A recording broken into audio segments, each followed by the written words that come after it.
The bulls remain in control of the stock market, but there are numerous yellow flags currently in place for longer-term investors.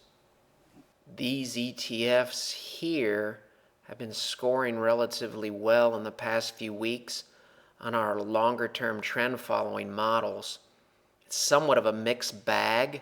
There are some higher beta names in here, but there are also defensive healthcare, consumer staples, dividend payers, and low volatility.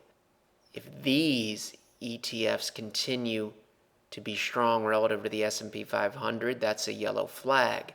If they start to take a back seat and these begin to lead again, that's bullish for the stock market. In this video, we'll cover numerous charts, all of them raising yellow flags for the bulls. Same concept, we'll cover these charts in this video as well. Price and trends must confirm all of this, so we have some turns, but we need the bond market and the stock market to confirm it with higher highs, lower lows, but the yellow flags are in place. To view the video in full screen mode, use this icon in the lower right hand corner of your video player. To improve the clarity of the charts, use this icon in the lower right hand corner of your video player. This is the ratio of European financial stocks relative to the S&P 500. This ratio has been foreshadowing problems in Europe since roughly the beginning of the year for several weeks. All things being equal, when this ratio rolls over, the S&P 500 tends to consolidate or correct. It rolls over. S&P 500 eventually rolls over. Ratio drops here. S&P 500 corrects.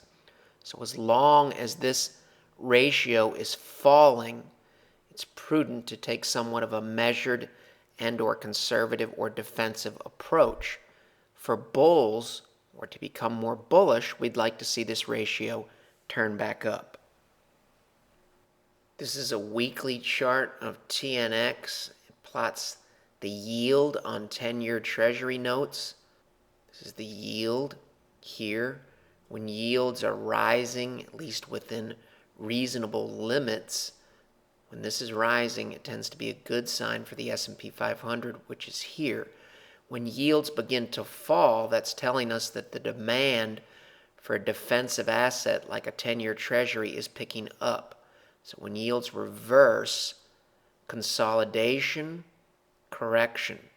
In the present day, you can see on a weekly chart, bonds or 10-year Treasuries have now been in demand for 3 weeks. Yields are falling, which tells you there's demand for 10-year Treasury bonds. This is MACD here. This MACD is for the yield. You'll notice here, bearish cross for MACD on the yields. This is the S&P 500. It corrects.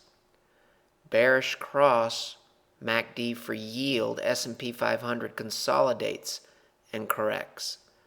Bearish cross for yield. S&P 500 corrects. We look like we're trying to form a bearish cross here. It has not occurred yet, but it appears to be rolling over. Similar situation. Rate of change for the 10-year yield drops below 0. Stocks correct. Rate of change drops below 0. Stocks consolidate and then correct. Rate of change for the 10-year yield drops below 0. Stocks correct.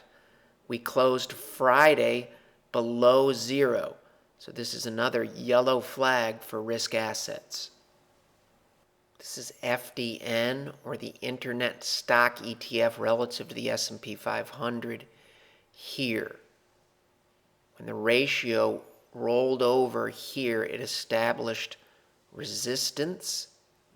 The stock market went up, but eventually gave all of those gains back.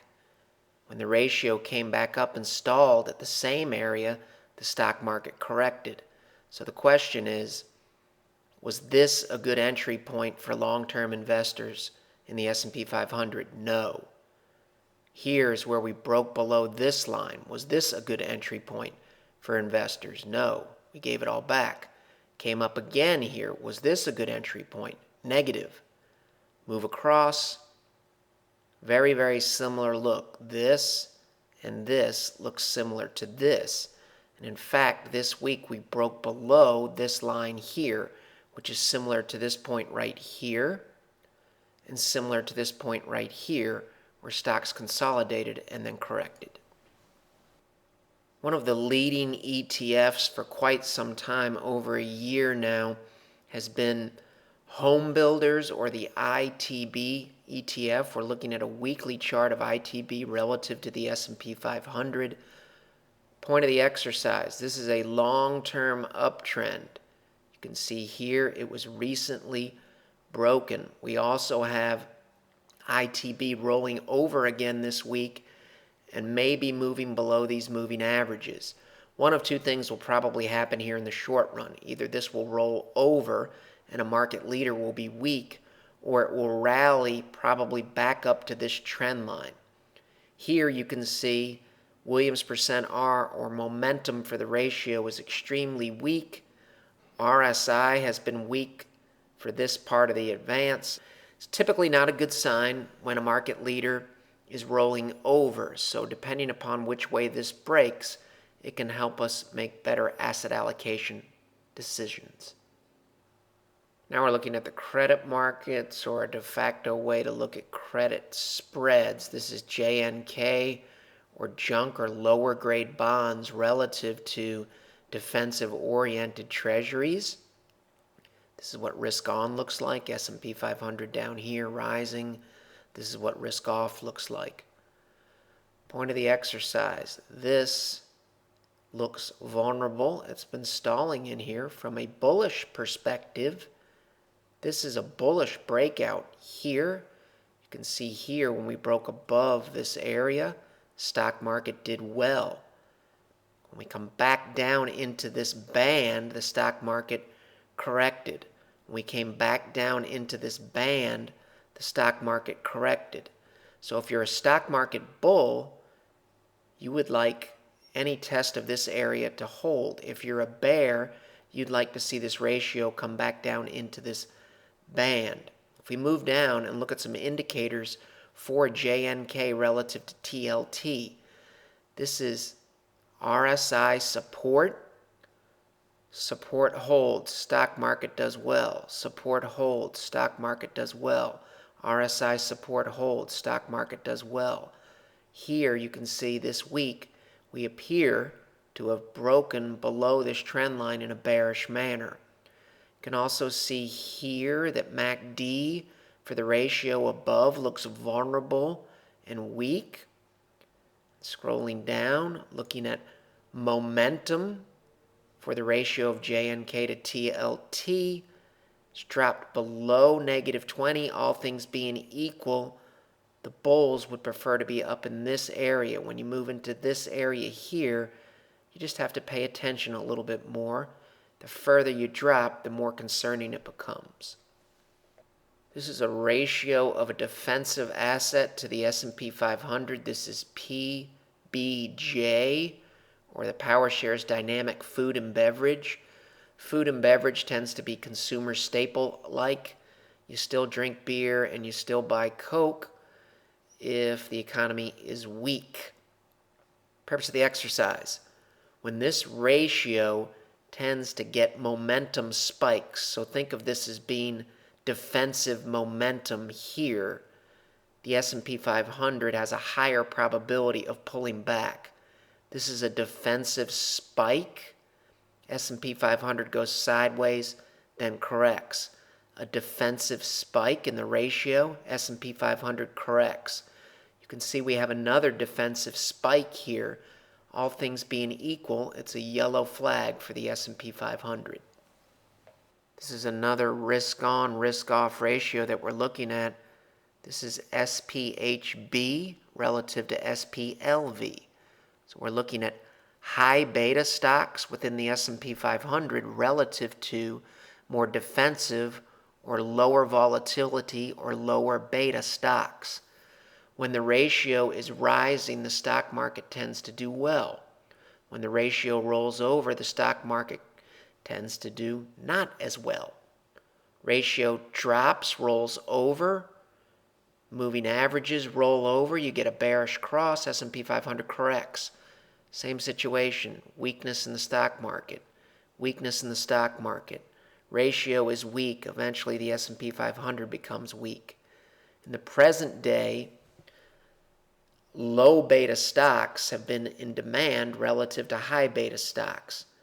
It's a yellow flag for the S&P 500. If you're a bull, stock bull, you'd like to see this ratio look more like this as it does in the beginning of an advance. Similar situation. This time we're looking at low volatility stocks or more defensive oriented stocks relative to the S&P 500. Here, the ratio has a trend change. Breaks a trend line, makes a higher high here. This is a defensive bullish breakout. When that occurs, the S&P 500 corrects. Here, bullish breakout for the defensive ratio, S&P 500 corrects. Here, breaking a trend line, come up here, this is a higher low relative to this low, that's step 2. Step 3 is a higher high. So this is a trend change for a defensive ratio. This high here is similar to this high here, where eventually the S&P 500 corrected. This is a weekly chart that has both bullish and bearish undertones. It just depends which way it goes over the next few weeks.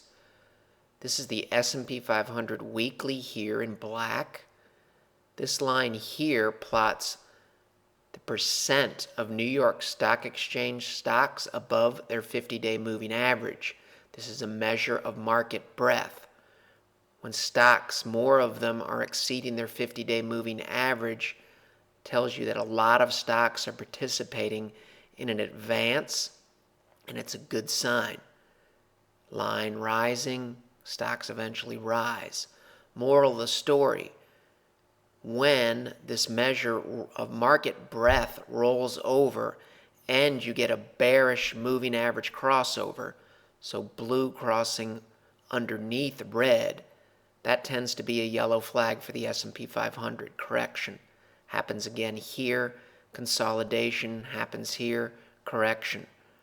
Rolls over, moving average bearish crossover, S&P 500 corrects. The bearish look here is we're rolling over in a bearish manner. We also have the bearish moving average crossover. The potentially bullish undertone is this dotted line here seems to be acting as support. So if this support holds and this turns back up, that may signal another leg up. Right now, this chart as it sits, as of the close on March 28th, leans bearish. It's this support that gives hope for a turnaround. Quick update to this chart we've shown for the past 2 weeks. This is just the VIX in isolation weekly.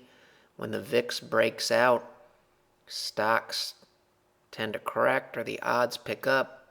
VIX breaks out, stocks correct. VIX breaks out, stocks correct. VIX breaks out, stocks consolidate and correct. Here, we have not broken out yet. We're bumping right up against the trend line here. You can see the ratios right here. It's hugging the trend line this week. This is a trend line that we drew several weeks ago, and the market seems to be respecting it. If the VIX breaks out, that's bearish for the stock market.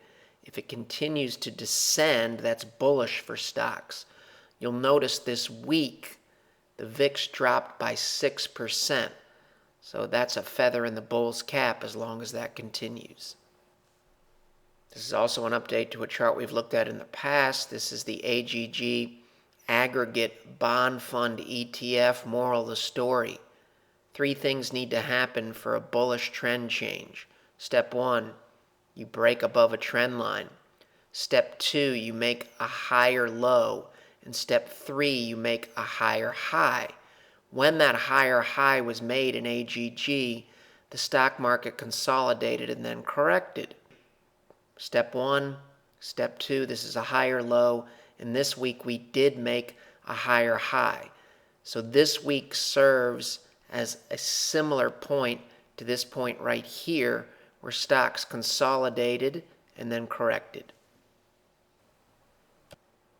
Stock market bulls are in control, but this is another ratio that tells us to be a little bit careful.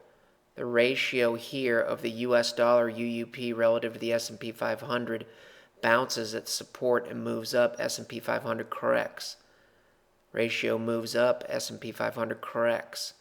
Bounces at support and moves up, S&P 500 corrects. You can see it appears that the ratio is trying to hold its support. Right now, this sides with the stock market bulls. If it moves in this direction, it becomes more concerning for the bulls. Similar concepts to the Homebuilder's chart. This is U.S. financial stocks relative to the S&P 500. All things being equal, it's healthier, not always, but typically when financials lead tends to be a good sign. Here, the ratio rolls over, S&P 500 consolidates and eventually corrects. Here, the ratio drops like a stone, the S&P 500 corrects. Here, the ratio rolls over, goes below the moving averages. You get a bearish moving average crossover. S&P 500 is correcting. Ratio drops significantly here. We get a correction. Here, this is still relatively bullish. It's clearly still in an uptrend, but it's showing some vulnerabilities here. The ratio is below the moving averages, and the slopes of the moving averages are rolling over. Momentum is also waning for the ratio. If you're a stock market bull, you'd like to see this turn up. If you're a bear, you'd like to see it roll over. Another look at the same ratio. It appears as if XLF relative to the S&P 500 is rolling over at resistance as it did here and here. This is a weekly chart. This is the ratio of U.S. financial stocks relative to more defensive utilities. When the ratio rolled over here, S&P 500 corrected. Ratio rolled over here, S&P 500 consolidated, corrected. Ratio rolled over here, S&P 500 consolidated and corrected. The ratio is or appears to be rolling over here. It made a lower low this week. The slopes of the moving averages have rolled over. We have a bearish moving average crossover, blue below red. We also have the ratio below both moving averages and weak momentum. All things being equal, when this rolls over, it's a yellow flag for the S&P 500. This is XLP, or a defensive asset relative to the S&P 500. When the ratio or defensive ratio rises, stocks weak. Ratio rises, S&P 500 corrects.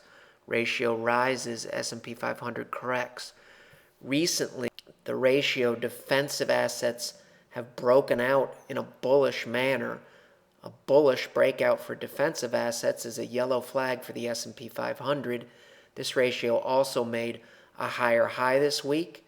The moving averages are in favor of the defensive ratio. They're both turning up. It's a bullish crossover with the ratio above the moving averages, with good momentum in the bullish direction for defensive assets. You can take everything that we said about the last chart and apply it to this ratio, defensive utilities relative to the S&P 500. You can pause this if you want to look at it more closely, but as you can see, the defensive ratio is turning up and made a higher high. Step 1, trend break. Step 2, a higher low. Step 3, a higher high. This is an uptrend for this defensive ratio, which tends to be concerning for the S&P 500. Another defensive ratio that's leading the market is healthcare relative to the S&P 500. Typically, you don't like to see defensive healthcare outperforming the stock market. This is a ratio of risk on relative to risk off that we look at every once in a while in these videos. This is XLY, consumer discretionary stocks relative to XLP, consumer staples. Risk on, when the ratio is rising, S&P 500 tends to do well. Point of the exercise, when the moving averages roll over and the ratio goes below the moving averages and you get a bearish moving average crossover, S&P 500 consolidates, corrects. Roll over, ratio below, S&P 500 corrects. Currently, we have moving averages trying to roll over in a bearish manner. The ratio is falling and it's below both moving averages. We also have a bearish MACD cross telling us that the momentum for this bullish ratio is weak. Here's a high beta ETF XOP relative to the S&P 500. You can see when the ratio was turned back at resistance, the S&P 500 corrected. Same trend line. Rejected, turns down, S&P 500 consolidates and corrects. If we come down here, we're at the same general area. If the ratio moves in this direction, that's bearish for stocks. If it breaks out, that's bullish for stocks. Right now, as it sits, it seems to be leaning towards falling further. The moving averages are rolling over, prices below the moving averages, and momentum looks relatively weak. From a bullish perspective, RSI is holding 50, which is a good sign for XOP. This is a risk-on, risk-off chart we've reviewed several times in the past.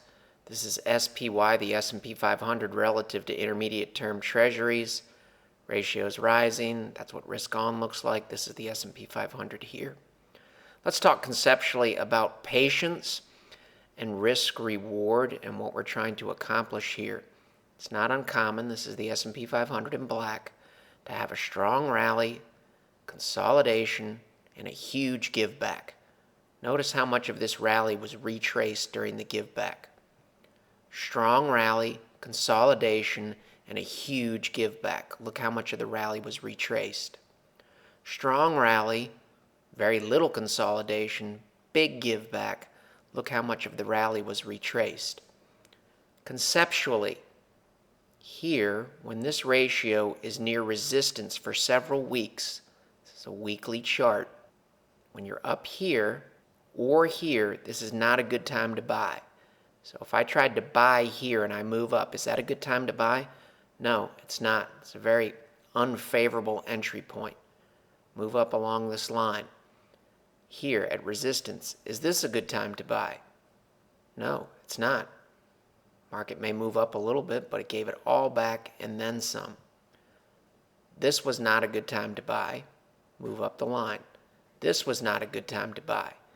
Now if I move up here, common sense tells us that this may not be a good time to buy. From this point here, once the market started to correct, it corrected for 9 weeks and came down to the bottom of the trend channel.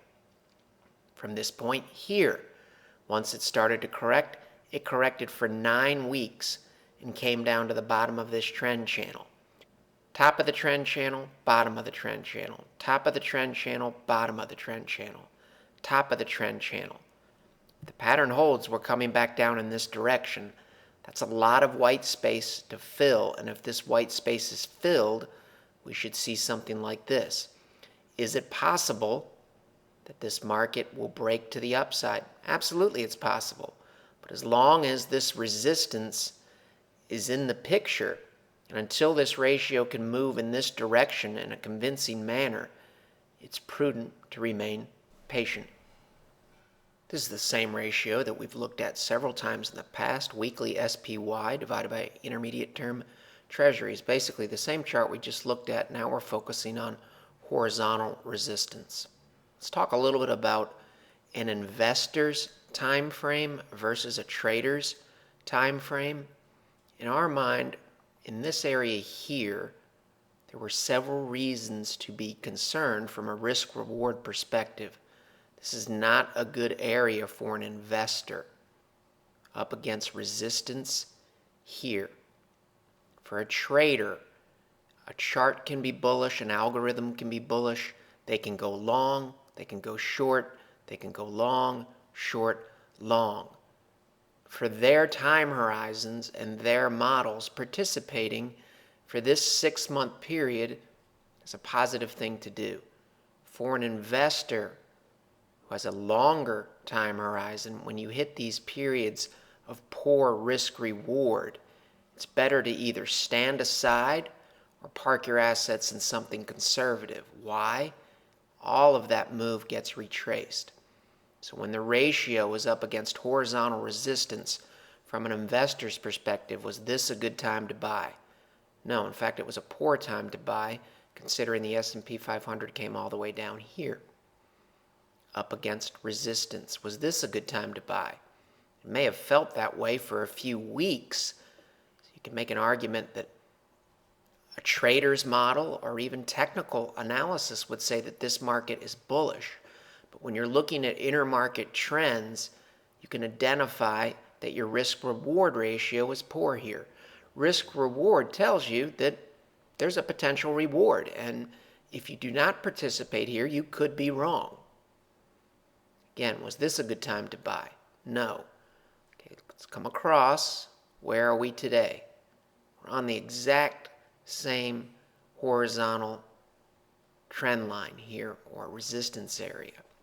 Moral of the story, it's prudent for us as investors to see what happens here, one way or another. We don't need to guess, we don't need to forecast.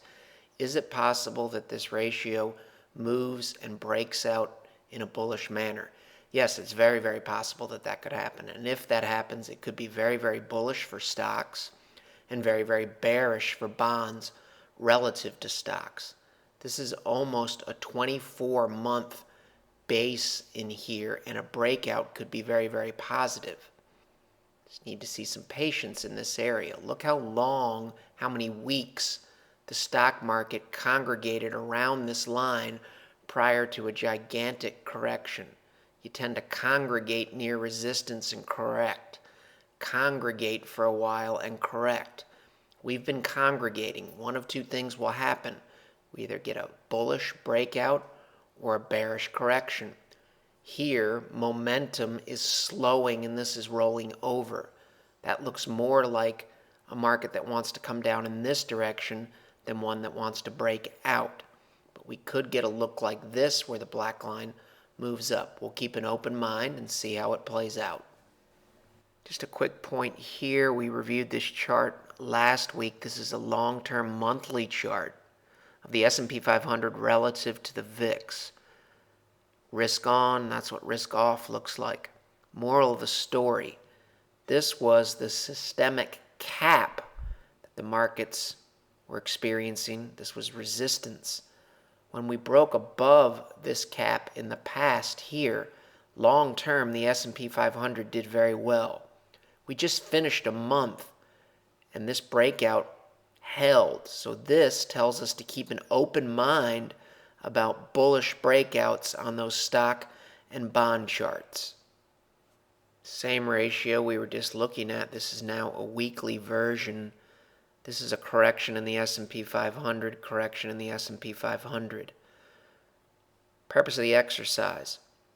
For a multi-week correction to occur, this ratio really needs to move into the lower end of this trend channel. You can see here we move into it, correction. Here we come below the orange line, correction. Right now, this is still favoring bullish outcomes. You need to get into this area or this area for the bears to gain traction. This is just something we'll be watching. The material in this video has no regard to the specific investment objectives, financial situation, or particular needs of any viewer. This video is presented solely for informational purposes and is not to be construed as a solicitation or offer to buy or sell any security or any related financial instruments, nor should any of the content be taken as investment advice. Any opinions expressed in this video are subject to change without notice, and Shavaco Capital Management, LLC, or CCM, is not under any obligation to update or keep current the information contained herein. CCM and its respective officers and associates or clients may have an interest in the securities or derivatives of any entities referred to in this material. CCM accepts no liability whatsoever for any loss or damage of any kind arising out of the use of all or any part of this material. We recommend that you consult with a licensed and qualified professional before making any investment decision.